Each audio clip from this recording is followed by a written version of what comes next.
Afternoon, it's Mike Hodge.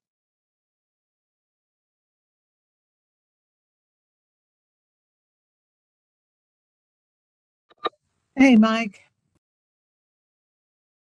Hey, Lori, how are you?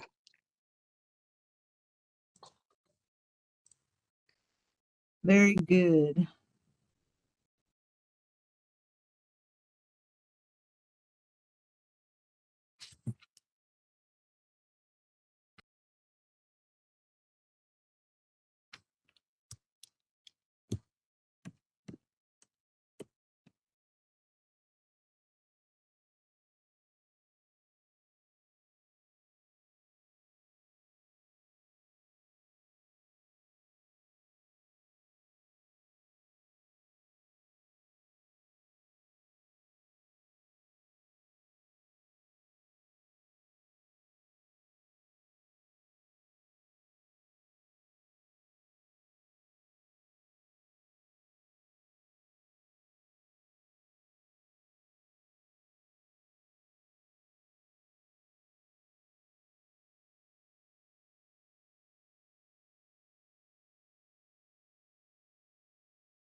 It's 2:00, and Kimberly, does it look like we have our 13?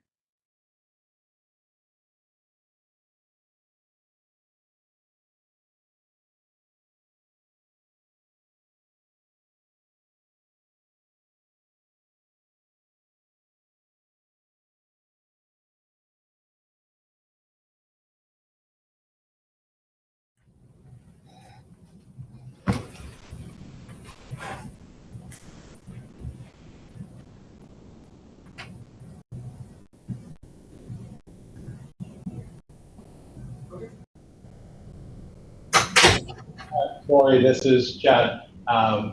Kim's having a technical issue, but she says we do have a quorum. Okay, great. Lori, there are people waiting to get in. Oh, there are? Okay. We'll let Kimberly let him in, and then we'll get started. Lori, I Everyone was has gonna- been let in from the lobby, so we should be ready to start when you're ready, Madam Chair. All right. Thank you, Joyce. Okay. Thank you, everybody, for joining us. We do have a quorum.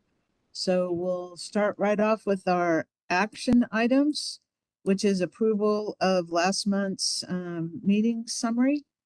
And so I'm looking for a motion for approval and a second on that. Bob Day moves approval. Mike Hodge seconds. Okay. I'm gonna go opposite. Any opposed? Hearing none, we'll have all in favor. So then item number 3 is discussion and recommendation on FY 24 and 25 Unified Planning Work Program. And I know y'all talked about this a little bit last time, but Ms. Hernandez, are you ready to go over it? Yes. Good afternoon. Today we're presenting the fiscal years 2024 and 2025 UPWP. It is a federally required document. It's the template is approved by FHWA and TxDOT. It covers 2 fiscal years, and our budget $2 million, 2022 and 2023. Next slide. So the work task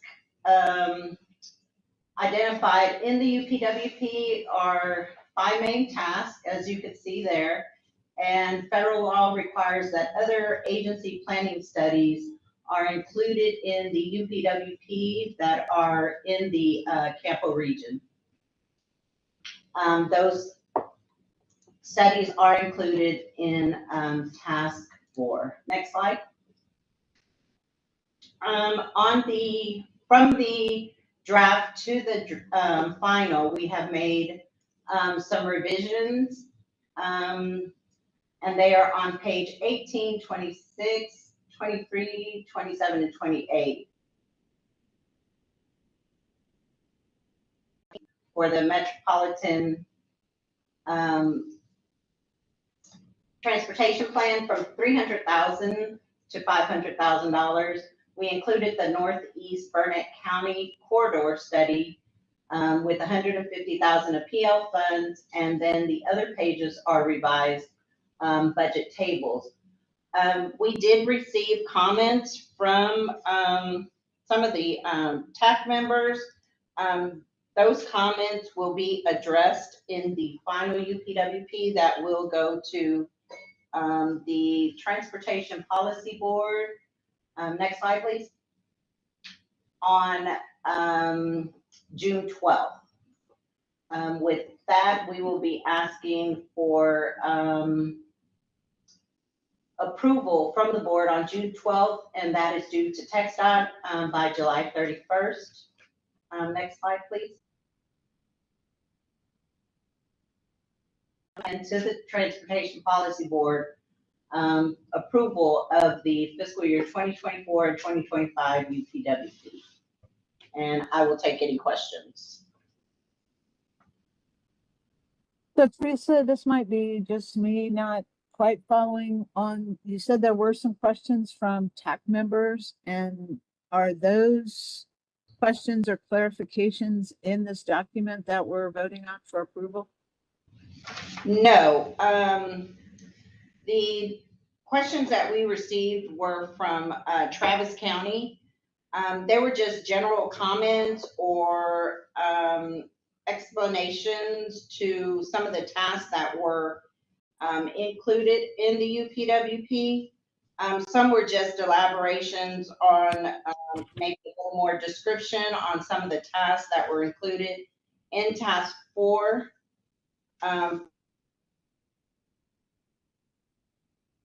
From TxDOT. They have regarding some of the other tasks. I can send those out to the TAC members so that you can see them, or I can go over them now.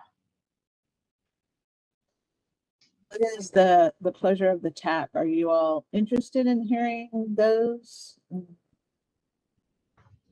Or are you fine with her just sending those out?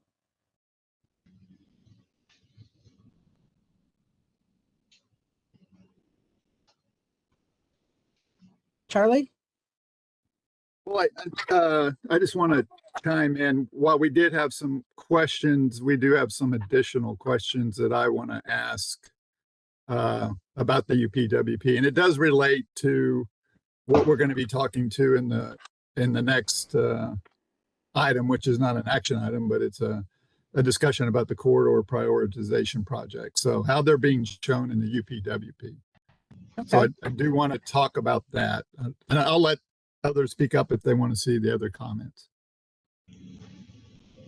Joyce, did you have something you wanted to share?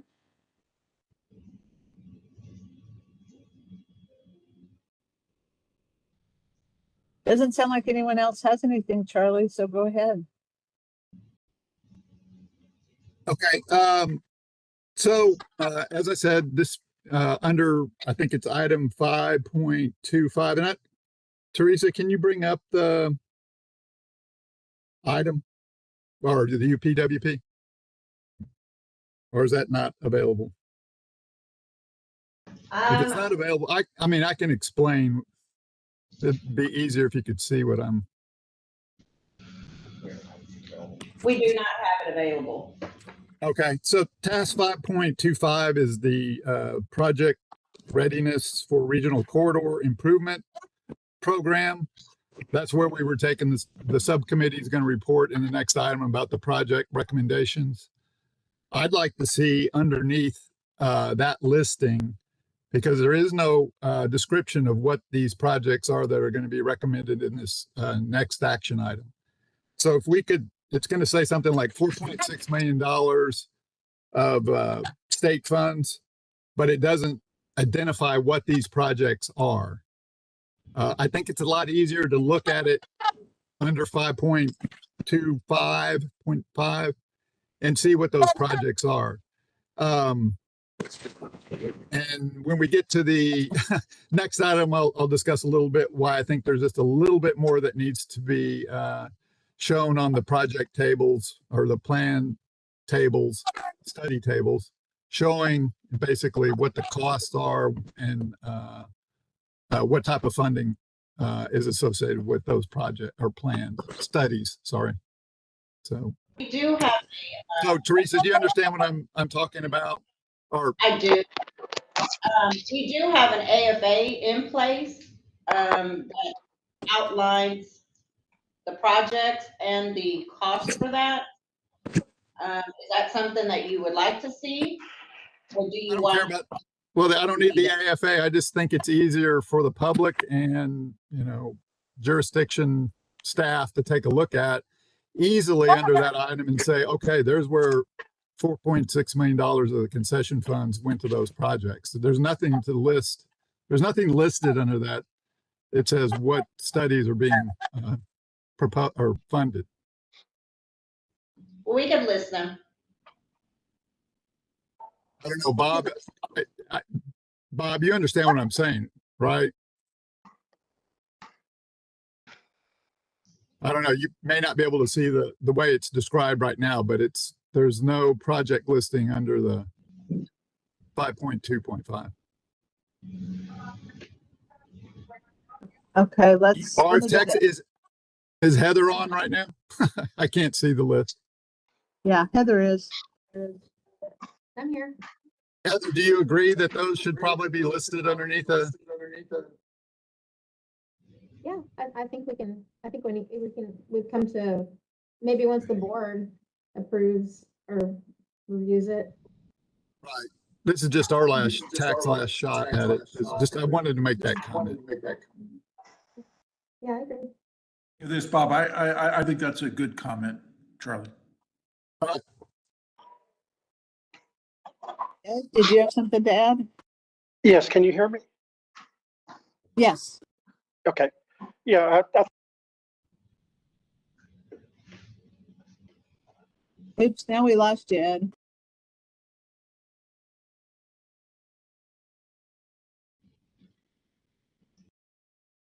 can you hear me now? Yes. Okay. So one of the important things to think about the 2024 or 2025 UPWP is that the main thing that we're looking at is the development of the long range plan. So, you know, I don't know if that was covered, but that's an important part that we're going to be developing the next transportation plan. That'll be, I guess, the 2050 plan. So there's a lot of activities that are going to be going on in the next 2-year period to get that done.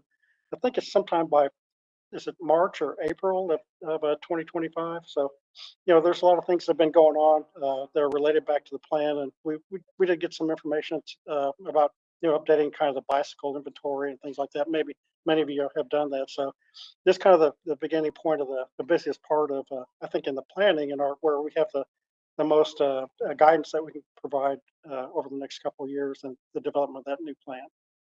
Yeah. Thank you. Thanks, Ed. Kathy? Yes, and I just wanted to weigh in on Ed's comment real quick and then another thing. But Ed, we did kind of ask in our questions that we sent in to put more description in the UPWP on what would be feeding into the plan and what all will be done, et cetera, et cetera. So I think they're underway on that part of it, but I think you know, the more information, the better.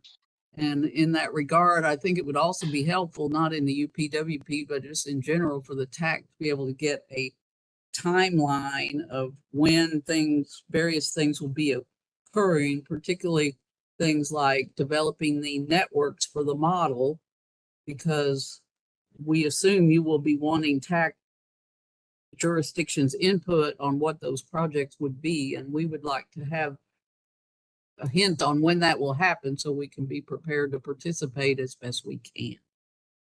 So that was one thing. The other was just that on on the task 5.2.5. I think it will serve all of us well. And I think you've already said yes, but just to emphasize, to really list specifically which multimodal program studies project corridor studies will you be doing with the 4.6 million. I think that will take away a lot of questions that might come later if that's not spelled out.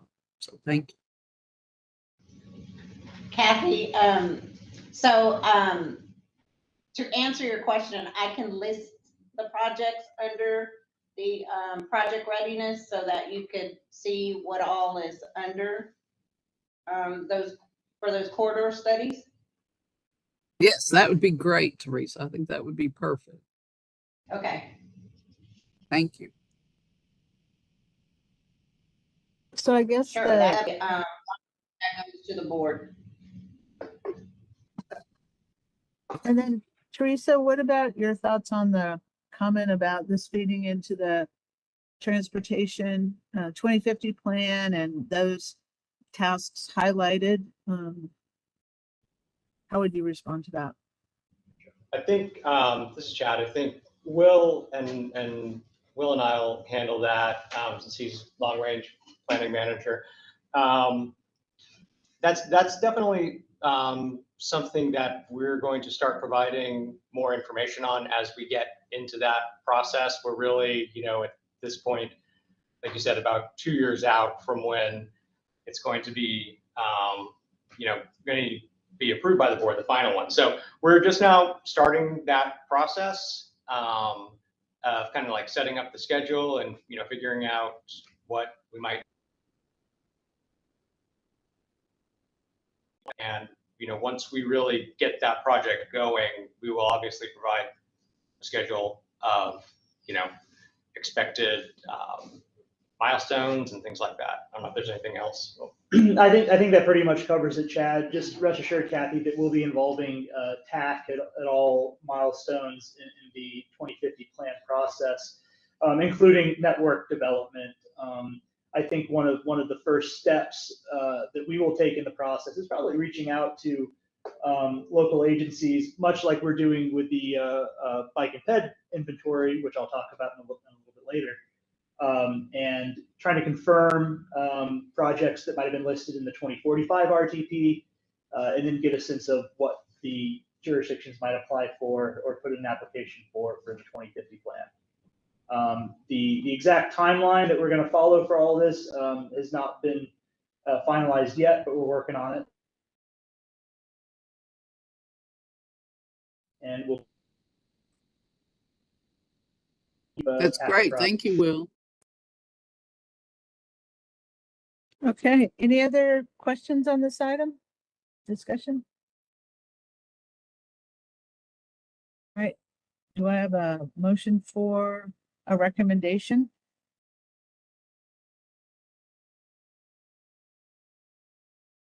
This is Mike Hodge. I make a motion to approve as presented. I'll second that. This is Tom Godala.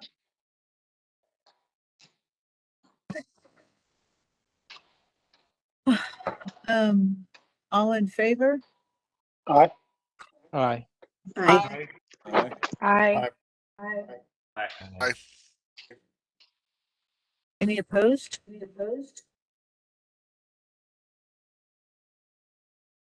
All right, hearing none. Thank you. So speeding right along.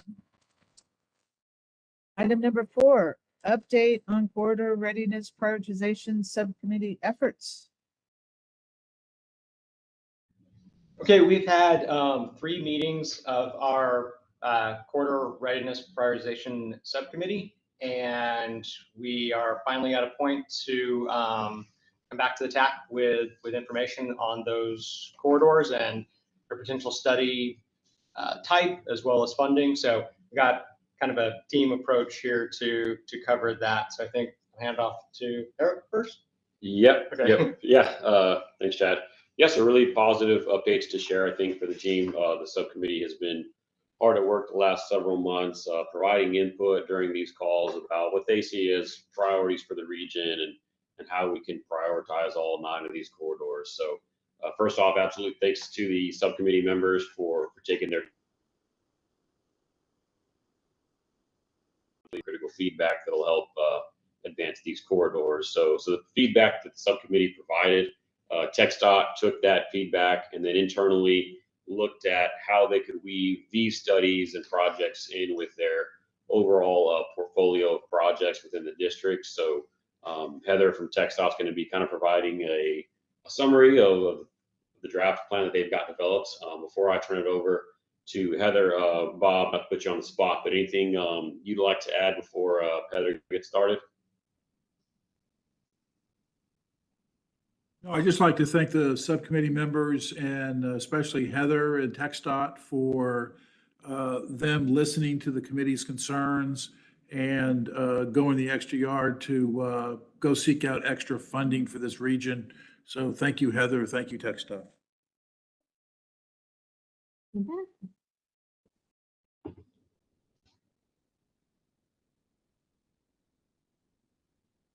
Is it my turn? The tablet.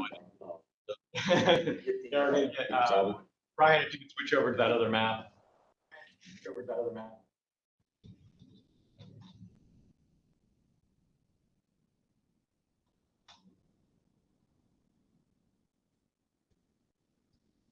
All right, so this exhibit here is kind of the culmination of several months of coordination, and we'll pass it out to the TAC afterwards. But so when we started off these corridors, we were really kind of focusing on that picture that you saw before that just showed the CAMPO corridors, but really I wanted to be able to show anyone that's interested to see what we're actually studying now, and then what we still all have a common interest in, and that are shared. And so I'll just start with the blue on this exhibit is our NEPA projects or actually blue in general is what's TxDOT is studying with our own resources, our own project manager resources. The solid on this map means we're studying NEPA, and the dashed means we're studying feasibility. So we have maybe 8 or so projects per PM in the advanced project development team under Aquila. And we are really using this contract, the 7 million, to try to help as a GEC for us to use our own PEPS contracts. And so on this map, additionally, the green ones are the shared corridors that TxDOT and the MPO are our top priority. And so what we did, we went to each 5 area offices and talked to them about, from their experience, which corridors were kind of on the top of their list. And so the area engineers and the assistant area engineers really helped us kind of to overlay which ones were important to both of us, the MPO and TxDOT. And so those are in green. Now the black ones all are still a priority, and I'll talk about that in a little bit. But additionally, after going to the area offices, what we did is we met with the operations team in terms of where maybe safety crash hotspots and things like that. And that's what you will see in red. So those areas that are circled in red are more, the focus for safety. And so that being said, really the only thing that is the black is that we've not really identified, is CAMPO going to do that with their 7 million on their own, or is it feasibility NEPA? We just hadn't gone to that level quite yet for the black. Although I can tell you that 1431 is a priority for TxDOT, not just west of 281. So we've kind of been in discussions. I think that actually had some hot spots on it as well. But this is the map that we put together. The solid green ones are ones that we plan on using a TxDOT contract for. It doesn't necessarily mean, like for State Highway 29, we will be using a TxDOT contract and a TxDOT PM for that one, because that's kind of the next high priority in terms of safety and corridor for us. And the 2 contracts that we have kicked off already are 973 north of 290 and and Palmer for the feasibility. And then kind of as we plug into the priorities, I guess what we would be asking is for CAMPO to determine, which one of these we want to start and when it makes sense to bring them online. So with that, I'll offer any questions. Great work, y'all. Yeah. Exciting news. So any questions for Heather or Charlie? Yeah, Heather, I was looking at the map previously that we looked at. I liked it, when you broke out, what the green projects were, what the black were in your table. Is there a reason why you're not showing that in that format? Seemed like it was. Ron, can you go to the next, please? This is a 2-sheet exhibit, Charlie. Okay. So, yeah, can you go to the second sheet in this exhibit? Okay. Yeah, that's more like what we saw. Okay. Yeah, so that one's got some estimated start dates on it, things like that. Yeah, and that's one thing I wanted to bring up on 969. I think I can't read this table anymore, but I think it said 24. Does it say 24? Looks like it does. So that I did not see that in the UPWP. That's one thing I wanted to bring up about. So I would assume starting in a 24 that project would be listed either under the concession money or under the 4.4 tasks that were under or TxDOT provided. So Heather, you might look, I just didn't see 969 and was wondering if it was left out for a reason or where it should be placed.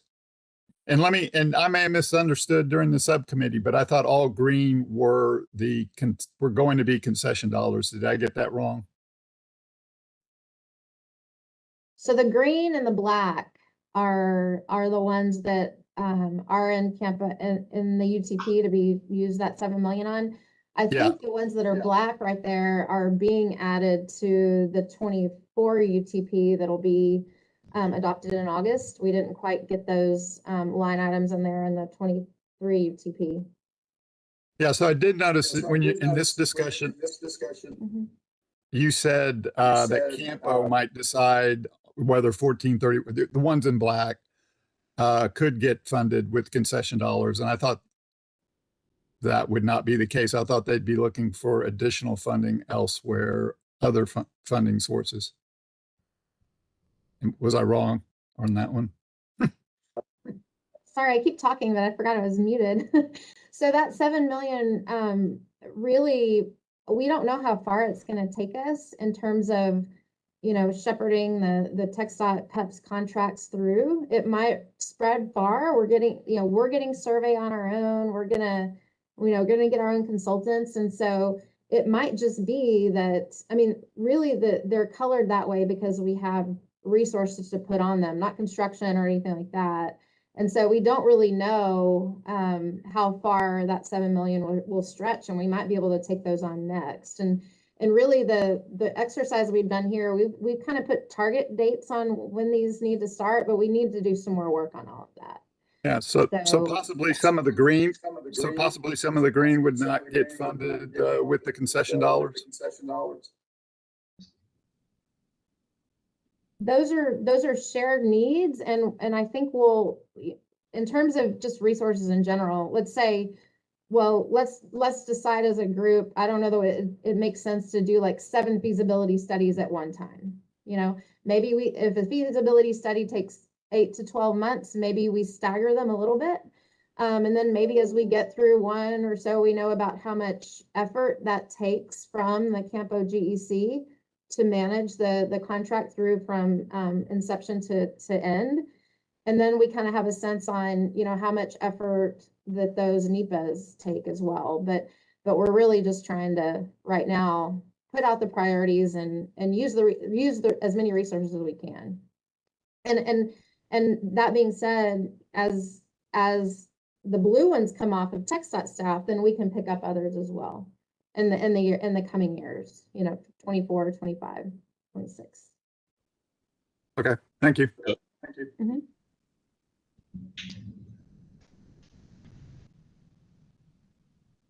Comments from anyone else?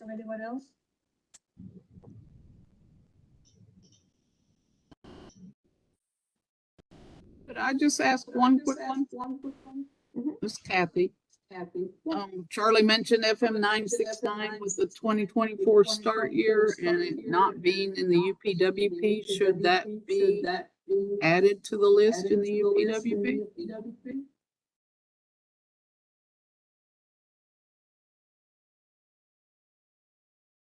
Projects that will be listed under the project readiness. All the projects that are highlighted in green are all the projects that are going to be listed in the UPWP under project readiness. Oh, okay. Okay. Thank you, Teresa. You're welcome.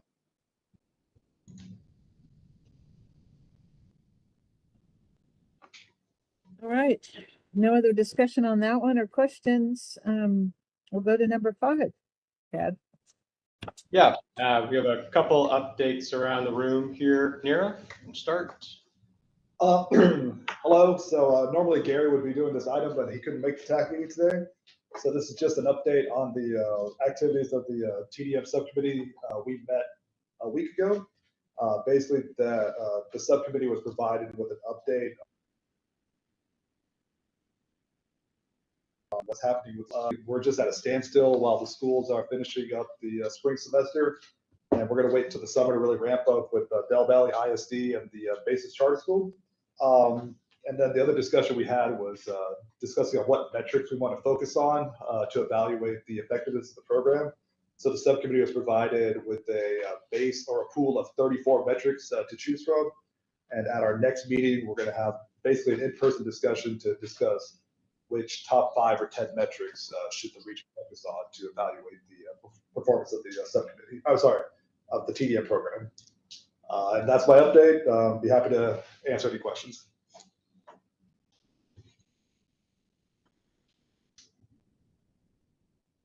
Okay, thanks. Don't hear anything else. So next one. Okay. Well, Wonderful. Hello, everybody. Will Liska, Regional Planning Manager. By now, you will bicycle and pedestrian facility inventory update.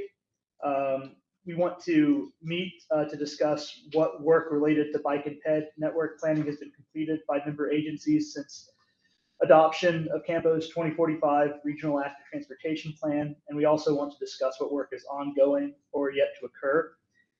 We've gotten a great response so far and have started scheduling individual meetings with member agencies. We'll soon be reaching out not only to all the folks on the TAC that received this email, but also other CAMPO member agencies that are not represented on the TAC. So just wanted to say thanks for your attention, and we really look forward to speaking with you all. And I'd be happy to take any questions.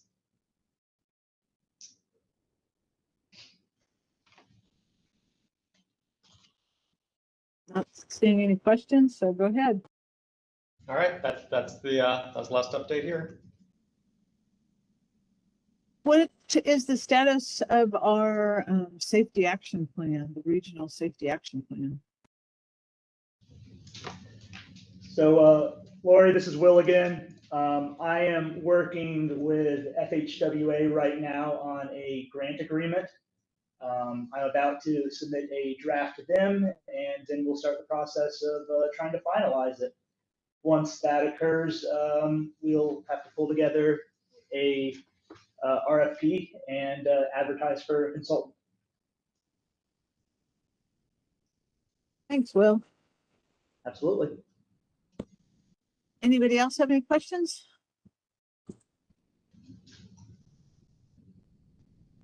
Seeing no hands raised, going to item number 6. I will announce that the next policy board meeting is on June 12th, and our next TAC meeting is on June 26th. And I thought y'all were fast last time, but I think we're going to beat it this time. So if I have a motion for adjournment. So moved. Second? Second. Okay, excitement. 2:33. Thank y'all very much. Thank you. Have a good rest of the day.